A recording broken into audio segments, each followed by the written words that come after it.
So, quick sound check first. Hoping this works. 2, 1. Oh, yeah, that's working. It's nice and loud. Good. Testing, hopefully. 1, 2, 1, 2, testing. Excellent. Okay. The ancient Greeks. I love them. They had a myth about a hero called Theseus. And Theseus went into this big maze and fought something we call the Minotaur, half man, half bull.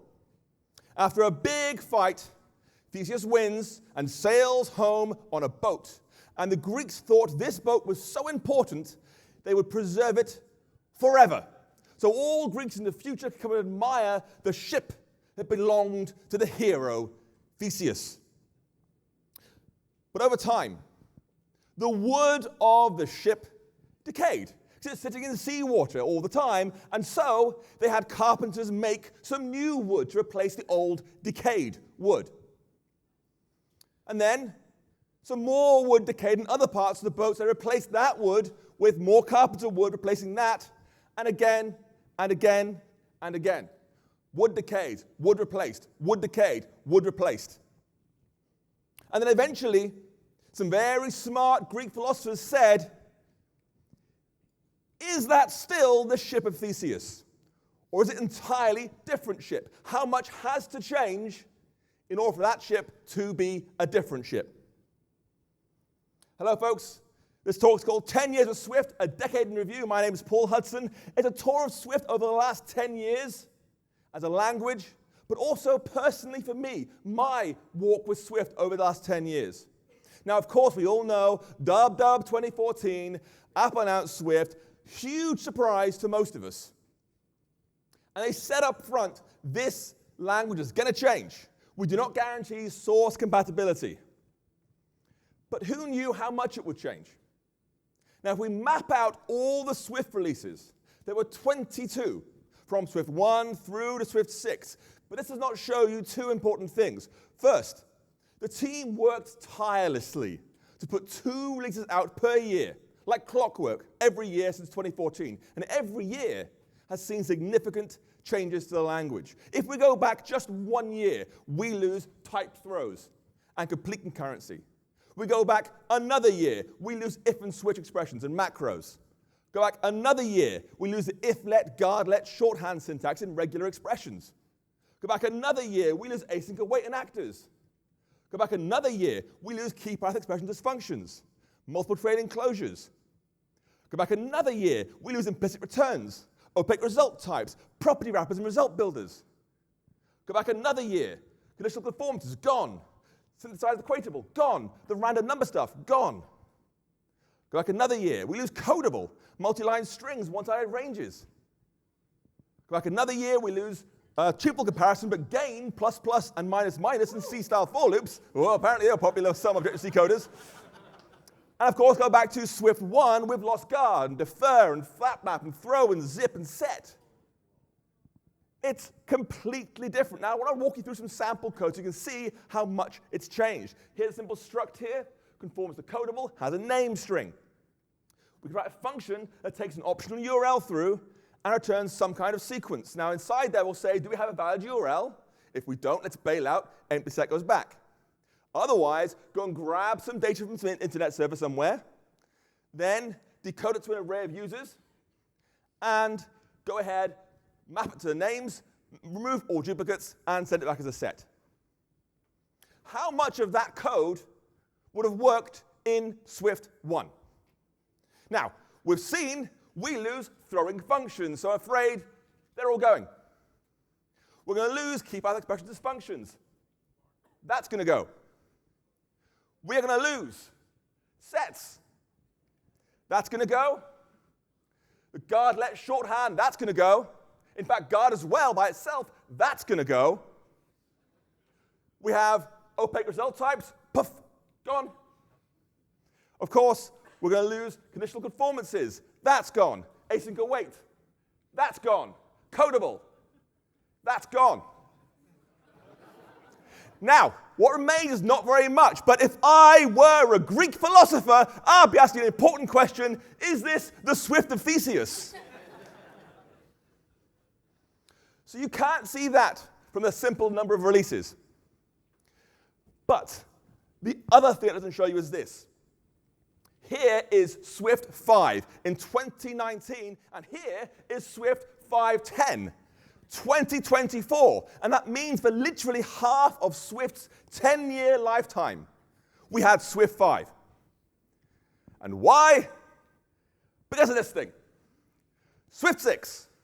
This last bar, Swift 6, had the biggest set of changes in the last 8 years. And yes, we gained things like type throws. Yes, we gained things like count where. But there was one change much bigger than both of those. One change so big that Xcode does not even enable Swift 6 language mode by default for new projects. A change so big, you could sum it up by the fact that Apple had this in the WWDC 24 talk about Swift 6. Don't panic. Now, I don't know about you, but when someone tells me not to panic, that's when I start panicking. And of course, that change was complete concurrency checking. Now, to be fair to the Swift team, we knew it was coming. Okay, we had first concurrency in Swift 5.5. We had 3 years to prepare ourselves for this concurrency. And that meant we had 3 years of wrestling with concurrency problems we didn't even know were problems beforehand. There's an old joke about regular expressions. It says this: I have a problem. I know I'll use regular expressions. Now you have 2 problems. The Swift concurrency version of that goes as follows: I have a problem. I know I'll use Swift concurrency. Now problems have you 2. And so, we as the Swift community have adopted a kind of automatic response. And you'll hear it all the time when you come near any Swift concurrency problems. Did you try making it main actor? Even Apple do this. Go to Xcode 15, the old version from a year ago, you would find this is the Swift UI view protocol. Xcode 16, no more, it's forced onto the main actor. And just to be sure, it's also somehow pre-concurrency. They don't know either. But not everything's been addressed, right? A large part of the remaining problem is the fact that many of Apple's own APIs are not fully updated for Swift concurrency. And so we've got a simple problem, which is this: Swift concurrency remains hard. In fact, if you find it hard, it means your brain's working correctly, because it is hard. And I'll show you an example of that over here in Xcode. Now, I know it's hard to read in the screen a little bit, so here I have this user class. Yes, it's got a username, a string, initialized like that, and then down here below it, we have this being used to just print out the name asynchronously, okay? Not a lot of code, fairly simple code. But Xcode does not like this code. I press Command B, boom, we get this lovely error message here. I notice at the bottom, sorry, it says, non-sendable type user returned by implicitly asynchronous call to non-isolated function cannot cross actor boundary. It's a wall of gibberish. How do we begin to understand what it even means? Never mind how we solve it. Now here, because you hear iOS Conf SG, I want to let you in to a secret. So many folks tell me, Paul, how do you learn so much so quickly? How do you write so much so quickly? I'm going to show you. Take a look up here, right on my screen. If I zoom in slightly, you'll see it. This thing here, come on, zoom, where are you? There we go. Boom, this is a macOS app I wrote called the Hacking with Swift helper. And you can see I can summon a dog. That's my favorite one, of course, from that video there. So that's summon a dog. I can write a new book with a single click. I can generate some Swift coin crypto mining. But the most useful one's right here at the bottom, called clone. Yes, it's true. All this time, I have been having these clones around to solve problems for me. And this one, this is definitely a 2 Paul Hudson problem. Let's call a clone, folks. All right, come on. Please work sound. Whoa, you're on mute. Unmute yourself. Unmute. How about now? Oh, that's better. Good job. Okay. So I've got a Swift project here. It has some concurrency problems. You can see them right now. What do you think about them? What do you think? Well, did you try making it main actor? No, no, no. Let's assume there's a better solution than that, okay? Anything better than that. Okay, it looks like the error is non-sendable type user returned by implicitly asynchronous blah, blah, blah, blah, blah, blah, blah. You know, I think Xcode's message is correct here. We want to add a sendable conformance to the class.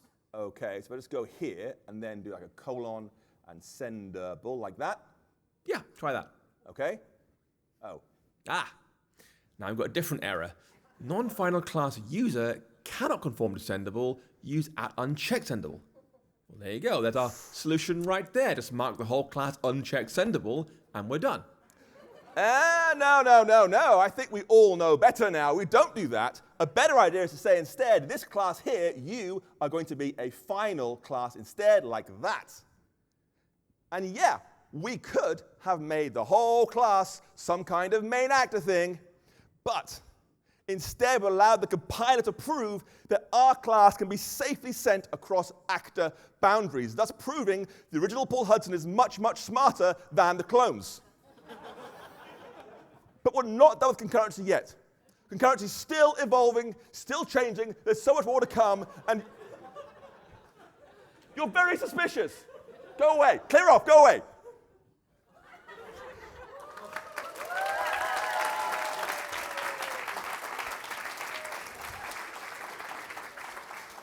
But we're not done with concurrency just yet.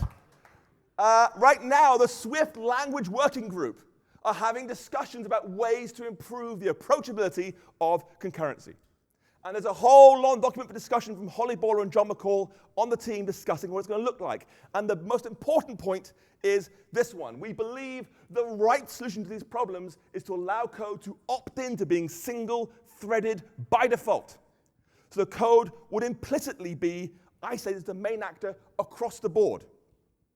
And I really hope this comes to Xcode 17 this year. It'd make your life much easier while you figure out concurrency. Now, of course, as I said, Swift continues to advance.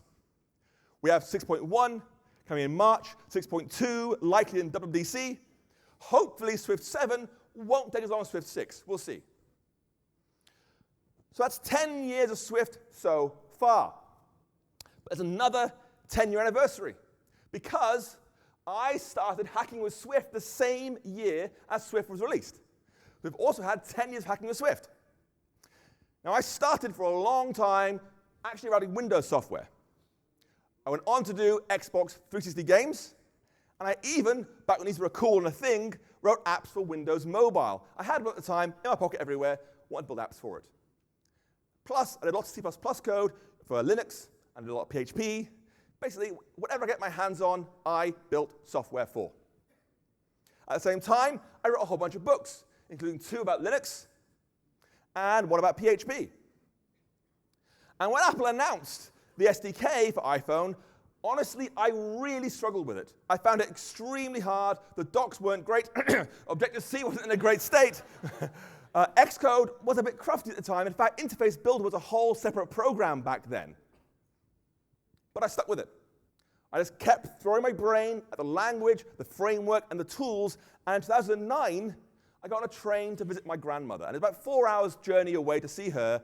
And I told myself by the time I got off that train, I would have my first app done. I did. Managed it. I mean, I might have lost some hair, but I did it. And then, in my spare time, I went on to build over 100 apps. And most of them sucked. They really sucked, and that's okay, right? My very first app was called Flashzilla. It was a flashcard app that Apple actually refused initially because I had the word flash in the name, which back then was a bad thing. You remember Flash? Yeah, yeah, right? It was $1 to buy this thing, and it sold 1,000 copies. Hurrah. My second thing was called Brained Party. It was 39 mini-games as one thing, again $1, and that sold 3,000 copies or so. I then took one of the 39 games in Brain Party and made it a game by itself called Jewel Jam HD, still $1, and it also sold almost as many, despite only being one of the 39 games.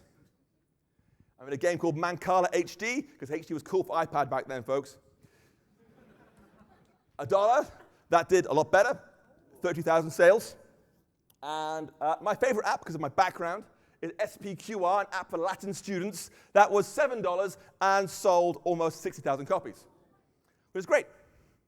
And that's my spare time. What I was doing was building, and then building, and then building. As soon as I had an idea, I put it to production. I built it straight away and got a huge amount of experience very quickly. And I screwed up so much, but I learned way faster. In my professional work, I built apps for Fender and UBS and even a fruit company. And it meant that I knew UIKit like the back of my hand, as well as core graphics, SpriteKit, WebKit, and more. So when Apple said, hey, Swift's here, I had a huge amount of experience building apps for iOS. Plus, I'd written books previously, so I wanted to put them both together. And this is the very first version of the Hacking with Swift site. It went live to the world with 20 projects as books and videos on 1st of January 2015. And back then, it was about auto layout, because it was UIKit and similar. Had Swift 1, Xcode 6. It even taught iBeacons. Remember those? Yeah? They were cool for a good year or so.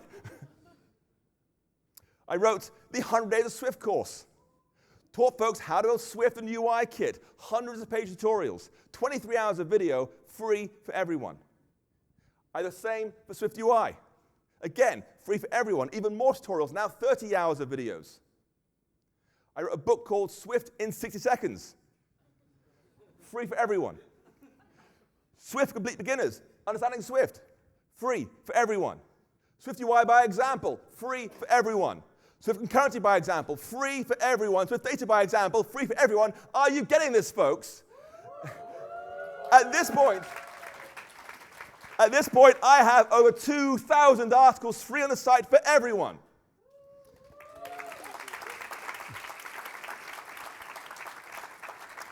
And my mission has become clear: to use whatever platform I have been given to help as many people as I can for as long as I can. And I don't just mean in the Swift community. I ran Hacking with Swift Live, an event 4 years in a row with all money going to charity. I created Swift for Good, bringing 20 of my friends together to write one chapter each for a Swift book, all money going to charity. I ran a series of online workshops with all money going to charity. This particular one helped fly 2 girls out of Afghanistan where they could not get access to education.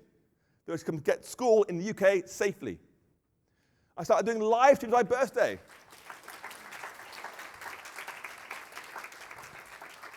I started doing birthday live streams, raising money for folks who were experiencing homelessness or escaping domestic abuse. And so far, I've raised over $250,000. The impact's been huge.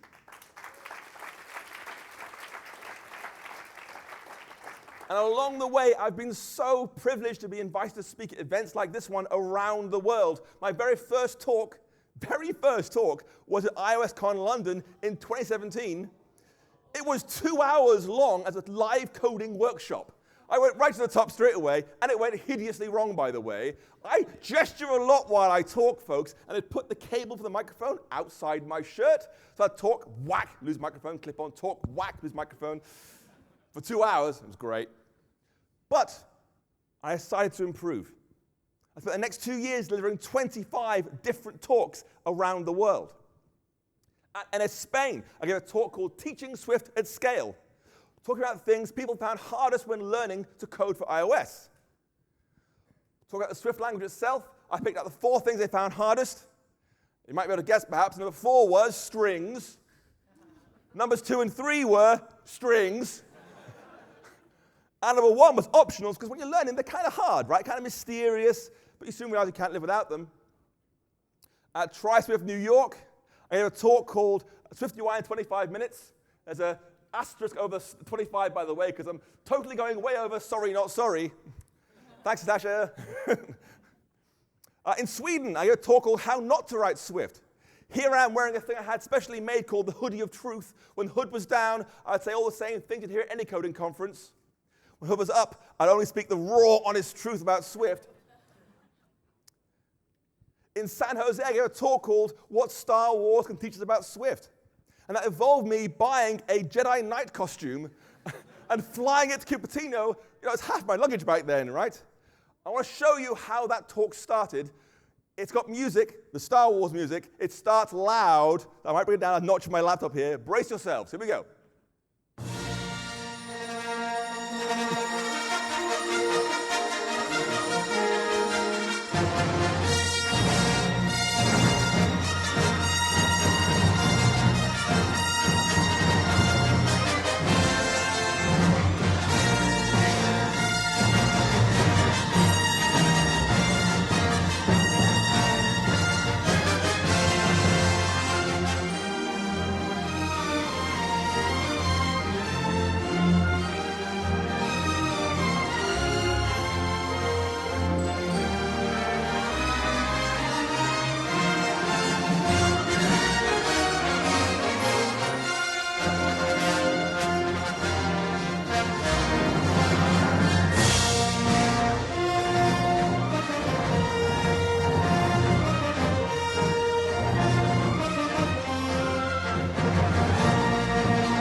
Now, you might wonder how I managed to tie Star Wars and Swift together for a whole talk.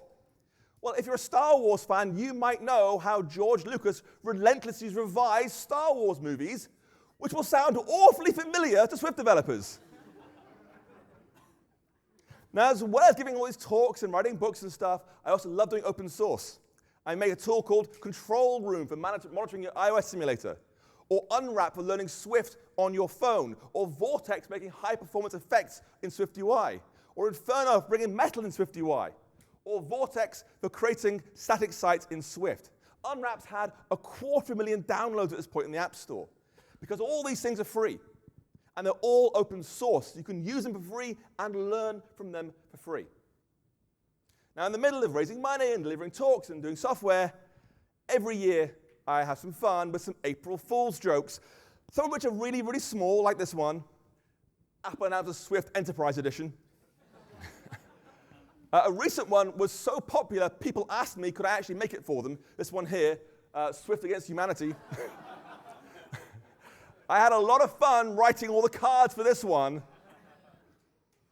The year after I launched my Hacking Swift Plus subscription service, my April Fool's joke was particularly elaborate. I want to show it to you here.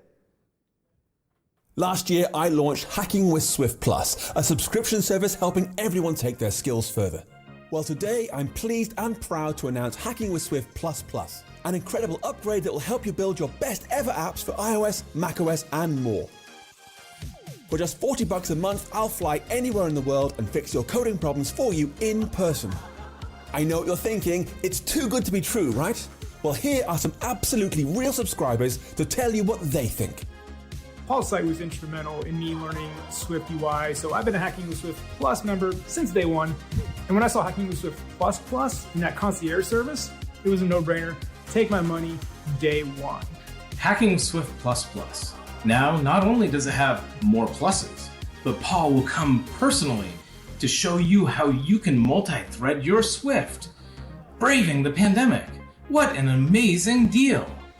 That's right, even the coronavirus pandemic won't stop me coming to your door to fix your code. I have to admit, I was a bit hesitant at first, given the pandemic and everything, but then Paul showed up and fixed a collection view bug I had, and it all made sense.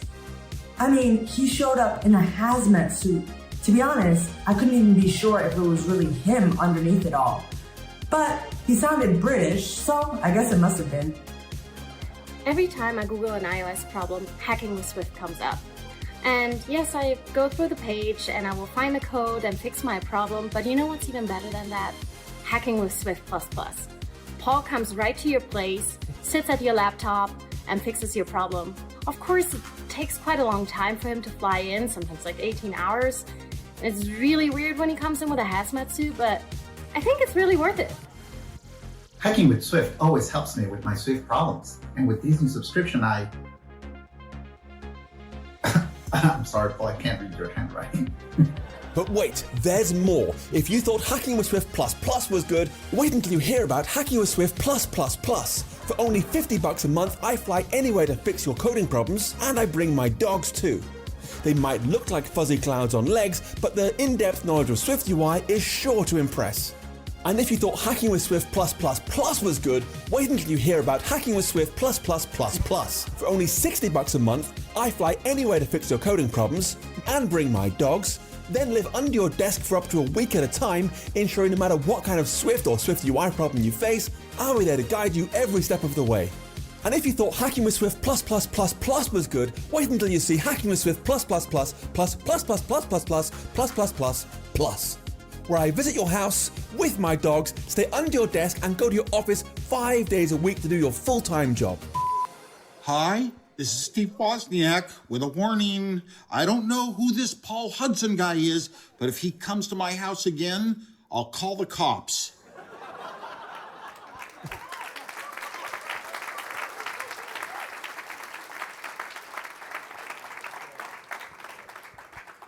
One of my favorite little April Fool's jokes wasn't even really a joke. It was this. I called it Spot the Swiftie, and it took 20 people from around the Swift community and featured them in a lovely find little picture. You can see things like up here's Johnny Ive's little box and so forth. Right down there's Carolyn Nitzer, Netflix TIE Fighter. You can see here's Daniel Steinberg doing some mathematical graffiti. So I had a lot of fun, and it's been great fun. But along the way, I have screwed up so much. I've made a bunch of wrong decisions and made more mistakes than I can remember. One of the biggest ones for me was in the early days, I spent almost all my time just writing books. Swift, macOS, watchOS, testing, design patterns, whatever it was, just writing. I would say, by the way, this one here just had a massive Swift 6 update with 100 coding challenges, and you can save half off with that barcode. 5, 4, 3, 2, 1. Shame. So a lot of folks wanted books, and that was great, but a whole bunch of other folks really wanted videos. And lots of other folks wanted books and videos. So I decided I've got to make videos. Now, if you watch videos today from me, you'll see me in the corner chatting away to you as I type. But back then, they weren't like that, because I had a massive problem with perfectionism. I wanted everything to be exactly correct. So the videos looked like this. No me, no dogs, just code. Because I would record the whole thing with no audio, then go through and remove every single typo, every mistake, all stripped out, then record the audio again, then try and sync the two up. And it meant every hour of video took 10 hours of editing. It was extremely slow. As for other mistakes, I don't know. Let's ask a clone. Back already? It's not a concurrency problem, I hope. No, you're okay. Look, I've been talking about how our work on Hacking with Swift has been going for 10 years now. I'm trying to figure out what kind of mistakes we made along the way. What do you think? Listen, I can't help you, man. I'm the positive attitude clone. I'm here just to tell you that you're awesome. And that polo shirt you're wearing, mwah, it really suits you. Oh. Why don't you try calling a different clone? I'll stay here and get back to reading. Okay, so with that in mind, I'm thinking we should go back to the Hacking with Helper tool up here and find, I see Call Clone's grayed out now, but we now have Call Clone 2. So I think it's time to bring in a third Paul Hudson for this question. Let's do it.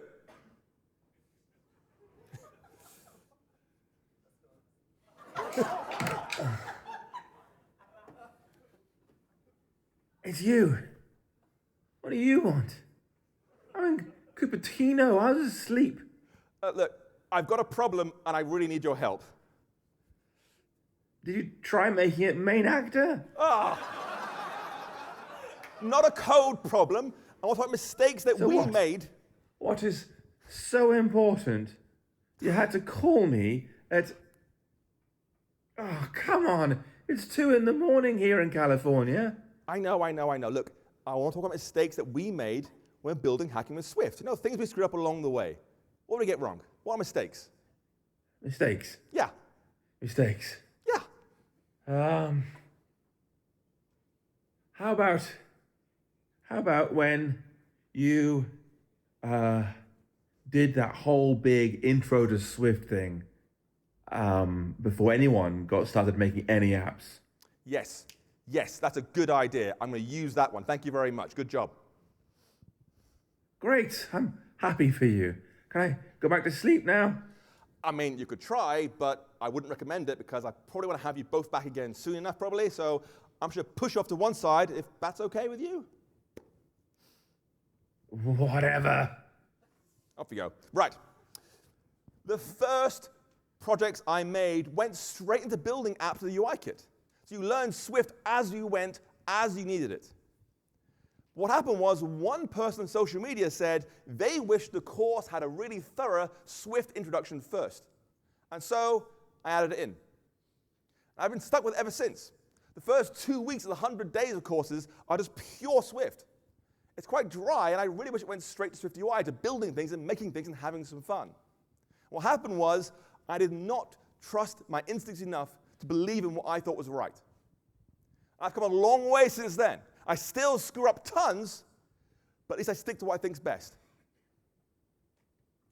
So we've had 10 years of Swift, 10 years of hacking with Swift, but there's a third anniversary.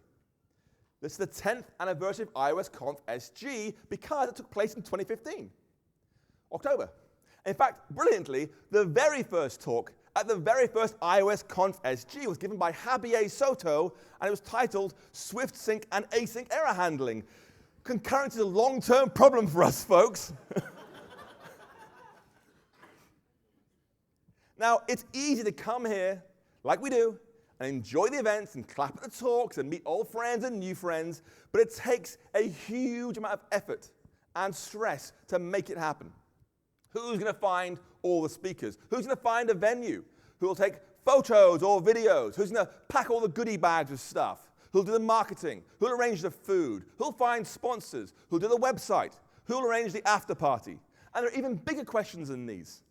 Are attendees happy and safe at the event? Will they learn enough to want to come back next year?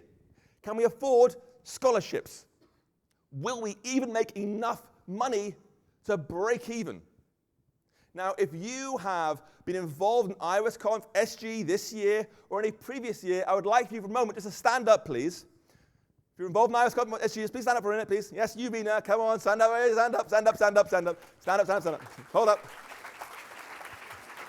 If you took photos, you found speakers, filled goodie bags, these people standing up now,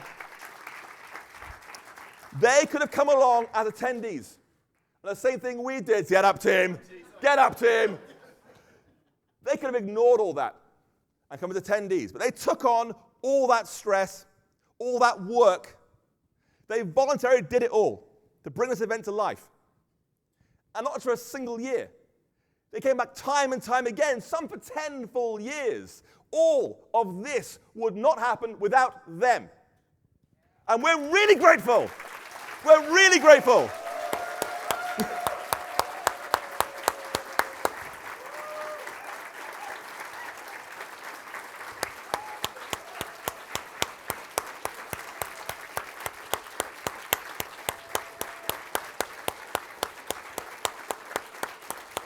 Thank you. You can sit down now. Thank you. I know it's embarrassing, right, standing up. It just blows my mind to think about the incredible impact this event has had, the sheer number of people brought together over a decade, the economic impact on this part of the world, the incredible sharing of knowledge, and of course, the huge number of friendships made. And this is at the core of what makes events like this one so important. You can learn online all the things you want to learn. But if you want to meet hundreds of other developers, like-minded, and share your excitement together, you need to go to a conference.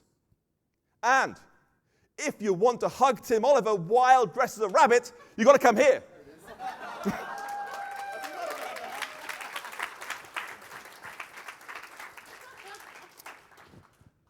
So we've had 3 10-year celebrations all at once. And to finish up, I want to think now about what might come next. Starting with me. Where will Hacking with Swift be in 10 years' time? What will I be doing? Now, on the day of my anniversary last year, Donnie messaged me to say this. Congrats on 10 years, Paul. Here's to another 10. Do I see myself doing this in 10 more years? Maybe. Honestly, I have no idea where I'll be. But I do hope I'll still be giving you as much free content as possible and as much open source work as possible, with a continued focus on charity work and probably more than a few stupid April Fool's jokes. If I can get 2 or 3 of those 4, I'll be very happy indeed. How about Swift?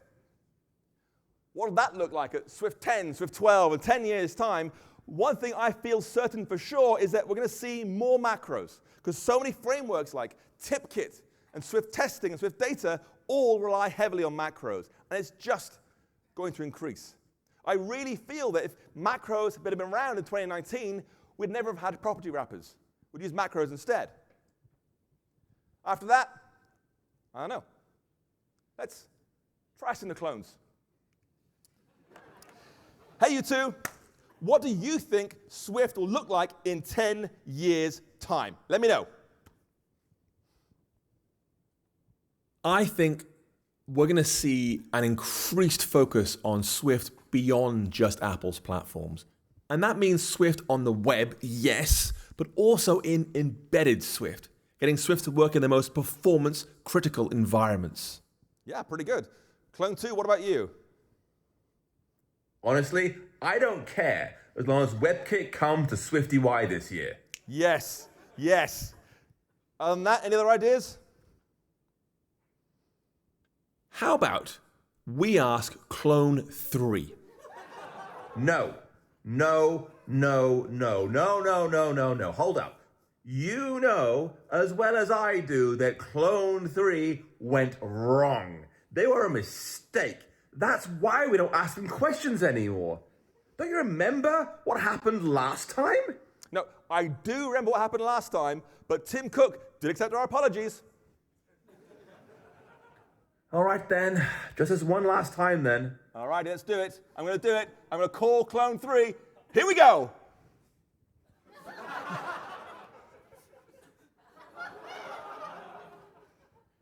No, you're on mute. Unmute yourself. Come on.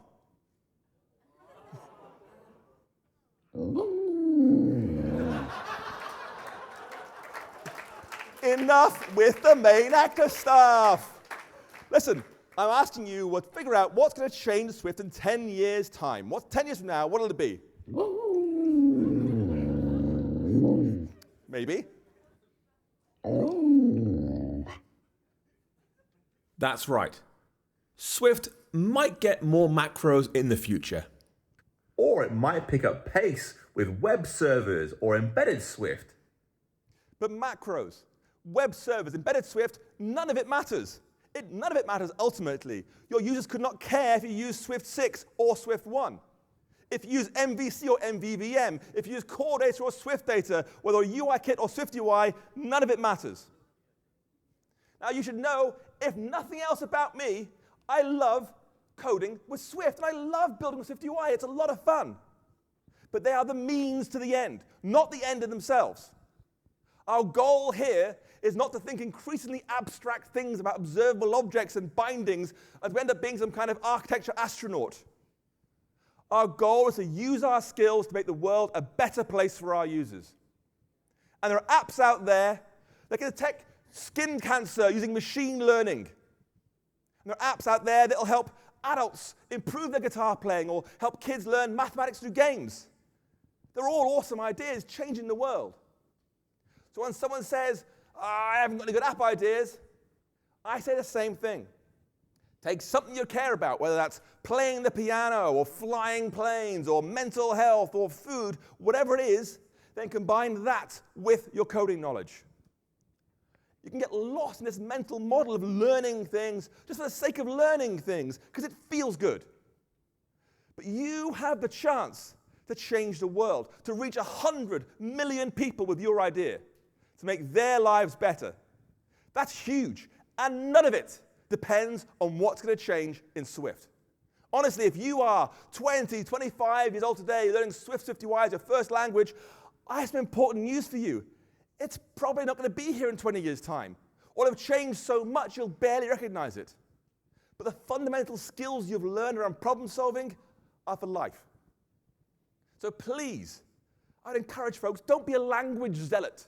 Don't sneer at JavaScript coders, or don't spout off about how HTML is not a real language. Everyone's trying to get to the same thing done, to build greater things. So enjoy that. And don't make it some kind of zero-sum game where they have to lose so that we can win. And last but not least, our community. What will our community look like in 10 years' time? You tell me. Even better, you show me. Because you get to decide what our community will look like. You aren't here at iOS Conf SG to meet the community. You are the community.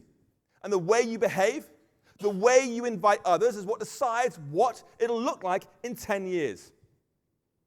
So please find ways to help other people around you. Find ways to welcome other people around you. Find ways to encourage other people around you. And if you do that, our community will carry on growing stronger, smarter, and better than ever. Thanks to you. Thank you very much.